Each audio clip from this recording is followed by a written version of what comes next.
नमस्ते साथीहरू, संसारमा धनी किन धनी हुन्छ र गरिब किन गरिब हुन्छ, यो दुईवटा कुरालाई यदि तपाईले म्यानेज गर्न सिक्यो भने तपाईँ हामी धनी बनिन्छ अथवा पैसाको समस्या जीवनमा कहिले आउँदैन। पहिलो नम्बरमा छ एसेट र दोस्रो नम्बरमा छ लायबिलिटिज। यो दुईवटा कुरालाई म्यानेज गर्न सिक्यो भने न तपाईँ गरिब हुन्छ न तपाईले फ्युचरमा पैसा कमाउनुहुन्छ, तपाईले धनी नै बनिन्छ। एसेट के छ भनेर बुझ्यो भने अथवा लायबिलिटिज के छ भनेर बुझ्यो भने तपाईँ हामीलाई कहिले पनि पैसाको दुःख पर्दैन र धनी फेरि गरिब हुँदैन।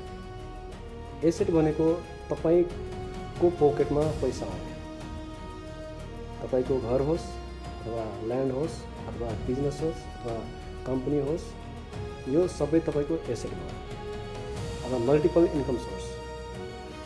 तपाईको मल्टिपल इन्कम सोर्सबाट तपाईले पैसा आयो भने त्यो एसेट भयो।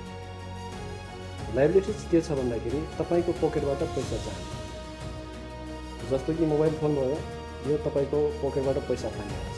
गाडी भयो, यो तपाईको पकेटबाट पैसा तानिरहेछ। क्रेडिट भयो अथवा बैंक लोन भयो, यो तपाईको पकेटबाट पैसा तानिरहेछ। एसेटलाई धनी बन्नको लागि एसेटलाई म्यानेज गर्नुपर्छ। एसेटलाई कसरी म्यानेज गर्ने भन्दाखेरि तपाईँ हामी म्याक्सिमम जागिर, तपाईँ हाम्रो जागिर भनेको कसैको 50,000 को होला, कसैको 1 लाख को होला अथवा कसैको 2 लाख को होला। हामी पहिला एसेट बिल्ड गर्नतिर जाने। हाम्रो 1 लाख सैलरी हुन्छ, 50,000 सैलरी हुन्छ, त्यो हामी आफू कमाएर सबै लायबिलिटिजलाई भरपाई गर्न के आफू कमाएर मात्र। आफ्नो सैलरी 1 लाख छ, मोबाइलमा पैसा गएको छ, गाडीमा पैसा गएको छ, घर बनाउनमा पैसा गएको छ, छोराछोरीलाई पढाउनका लागि पैसा गएको छ, मेडिसिन फुड अथवा फ्यामिली परिवारलाई पाल्नको लागि पैसा गएको छ। योहरूबाट बच्नको लागि पहिला तपाईले एसेट बिल्ड गर्नुपर्छ। एसेट बिल्ड गर्नको लागि यदि तपाईको सैलरी 1 लाख छ भने 1 लाख जतिको इन्कम अर्को बाटोबाट आउनुपर्छ। जसरी कि तपाईँ आफै 30 दिन काम गरेर 1 लाख कमाउनुहुन्छ भनेपछि 1 लाख अरू बाटोबाट आउनु पर्यो, साइड हसल अथवा अन्य बिजनेसबाट आउनु पर्यो। त्यसपछि त्यसरी नै मल्टिपल गर्ने, मल्टिप्लाई गर्ने, बिजनेस मल्टिप्लाई गर्ने।